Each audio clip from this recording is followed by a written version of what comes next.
friends, welcome to my channel E Lesson for You।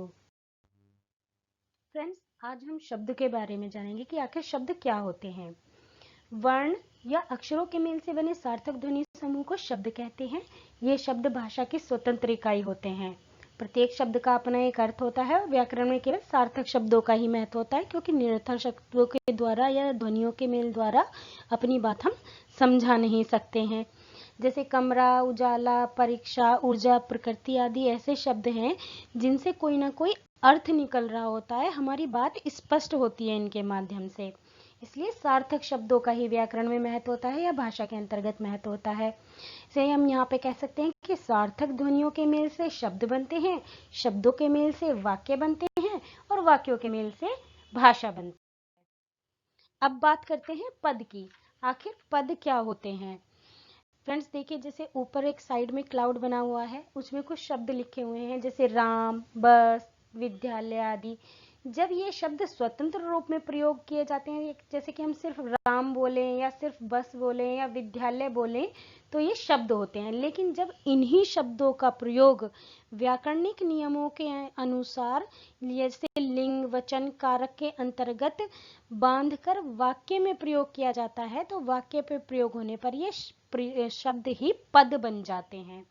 जैसे नीचे एक वाक्य लिखा हुआ है, राम बस में विद्यालय जाता है। यहाँ पे राम, बस और विद्यालय स्वतंत्र ना होकर ये व्याकरण के नियमों के अनुसार एक वाक्य में बंध गए हैं और इस वाक्य में आ जाने के बाद ये शब्द पद बन जाते हैं। इसलिए हम कह सकते हैं कि व्याकरण के नियमों में बंधे वाक्य में प्रयुक्त शब्द पद कहलाते हैं। वाक्य पदों के मेल से बनता है, शब्दों के मेल से नहीं, और शब्दकोश में शब्द होते हैं, पद नहीं। वाक्य और भाषा दोनों में ही पद होते हैं। आइए अब शब्दों के भेद या शब्दों के वर्गीकरण से परिचित हो लेते हैं कि शब्दों के कितने भेद होते हैं। हिंदी भाषा में कुछ शब्द इसके खुद के बनाए हुए हैं, कुछ दूसरी भाषाओं से यहाँ पे ग्रहण किए हुए हैं। तो हम यहाँ कुल मिलाकर शब्दों के 4 भेद करते हैं: रचना के आधार पर, उत्पत्ति के आधार पर, अर्थ के आधार पर और व्याकरणिक विवेचन के आधार पर। रचना के आधार पर शब्द के 3 भेद होते हैं: रूढ़ या मूल शब्द, यौगिक शब्द, योग रूढ़ शब्द। उत्पत्ति के आधार पर 5 भेद होते हैं: तत्सम शब्द, तद्भव शब्द, देशज शब्द, विदेशी शब्द और संकर शब्द। अर्थ के आधार पर एकार्थी शब्द, अनेकार्थी शब्द, पर्यायवाची या समानार्थी शब्द, विलोम या विपरीतार्थक शब्द, वाक्यांश के लिए एक शब्द या श्रुति समभिन्नार्थक शब्द। और व्याकरणिक विवेचन के आधार पर शब्द 2 प्रकार के होते हैं: विकारी शब्द और अविकारी शब्द।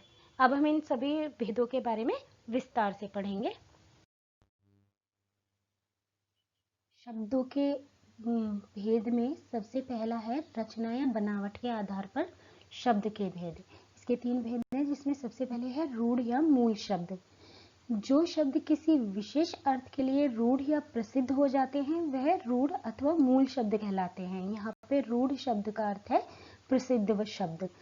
जैसे दिन, घर, पानी, हाथ, पुस्तक, ये रूढ़ शब्दों के उदाहरण हैं। ये एक विशेष अर्थ के लिए शब्द प्रयुक्त होते हैं। रूढ़ शब्द अन्य शब्दों के मेल से नहीं बनते और इनके सार्थक खंड भी नहीं किए जा सकते। अगर इनके खंड किए जाएंगे तो ये अर्थहीन हो जाएंगे। जैसे घर शब्द ही है, अगर हम इसके घ और र को अलग अलग लिख देंगे तो इन खंडों का कोई अर्थ नहीं रह जाएगा। इनका अर्थ तभी होगा जब यह दोनों एक साथ होंगे, यानी कि घर, घर। प्रत्येक रूढ़ शब्द का अपना एक निश्चित अर्थ या विशेष अर्थ होता है, उसे परिवर्तित नहीं किया जा सकता। अब दूसरा भेद है यौगिक शब्द। जो शब्द 2 या 2 से अधिक सार्थक शब्दों के मेल से बनते हैं, यौगिक शब्द कहलाते हैं। यदि इन शब्दों के टुकड़े किए जाएं तो वे खंड भी सार्थक होते हैं। जैसे रसोई घर के अगर 2 खंड कर दिए जाएं, रसोई और घर, तो दोनों का अपना एक विशेष अर्थ होगा। इसी तरह 2 सार्थक शब्द प्रयोग और शाला को मिला दें तो प्रयोगशाला हो जाएगा, और प्रयोग और शाला दोनों का अपना एक अलग अलग अर्थ है।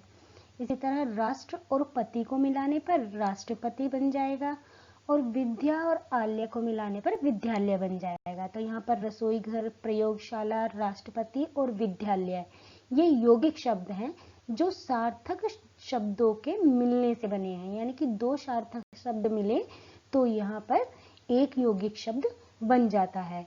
यौगिक शब्द में मूल शब्द के अतिरिक्त एक अन्य रूढ़ शब्द या शब्दांश, उपसर्ग, प्रत्यय, संधि, समास जिनमें से कोई ना कोई एक अवश्य होता है। जैसे नमकीन में नमक रूढ़ शब्द है और इन एक प्रत्यय है, तो नमक में इन मिलाकर बना है नमकीन। नमकीन यहाँ पर यौगिक शब्द हो गया।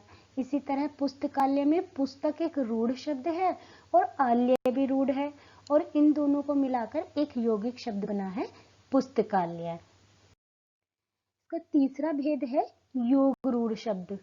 वे यौगिक शब्द जिनका एक रूढ़ अर्थ में प्रयोग होने लगा है योग रूढ़ शब्द कहलाते हैं। इन शब्दों के एक से अधिक अर्थ होते हैं, परंतु यह किसी एक विशेष अर्थ के लिए ही प्रसिद्ध होते हैं। जैसे उदाहरण में देखें पंकज। पंकज के अगर हम दो खंड करें तो निकल के आता है पंक और ज। यहाँ पे पंख का अर्थ होता है कीचड़ और जा का अर्थ होता है जन्मा। अब कीचड़ में तो बहुत सारे कीड़े मकोड़े या फिर जीव और पौधे जन्म लेते हैं, लेकिन यहाँ पर ये पंकज शब्द केवल कमल के फूल के लिए रूढ़ हो गया है या प्रसिद्ध हो गया है। तो यहाँ पे जैसे पंकज के एक से अधिक अर्थ हैं, लेकिन यहाँ पे एक विशेष अर्थ यानी कि कमल के फूल के लिए ये प्रसिद्ध हो गया है। इसी तरह निशाचर अगर हम देखें तो निशा का अर्थ होता है रात और चर होता है विचरण करने वाला, यानी रात में घूमने वाले। अब रात में तो बहुत सारे जानवर घूमते हैं, लेकिन यहाँ पे निशाचर शब्द राक्षस के लिए रूढ़ हो गया है या प्रसिद्ध हो गया है। इसी प्रकार नीलकंठ यानी कि नीले कंठ वाला, बहुत सारे पक्षी ऐसे होते हैं जिनके कंठ नीले होते हैं, लेकिन यहाँ पे ये नीलकंठ शब्द शिव जी के लिए रूढ़ हो गया है। उसी तरह लंबोदर का अर्थ होता है लंबे उदर वाला, पर यहाँ पर लंबोदर रूढ़ हो गया है गणेश जी के लिए। और दशानन का अर्थ है जिसके हैं 10 आनन, यानी कि 10 सिर वाला, और यह रावण के लिए रूढ़ हो गया है या रावण के लिए प्रसिद्ध हो गया है।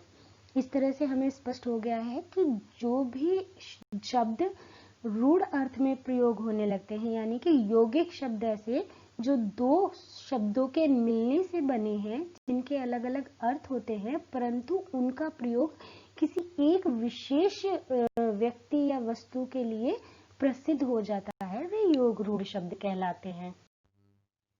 फ्रेंड्स, शब्दों के बाकी अन्य भेदों के बारे में मैं आपको विस्तार से वीडियो के आने वाले अगले पार्ट में बताऊंगी। अभी के लिए बस इतना ही। अगर आप लोगों ने मेरा चैनल सब्सक्राइब नहीं किया है तो प्लीज़ इसे सब्सक्राइब कर दीजिएगा। Thanks for watching.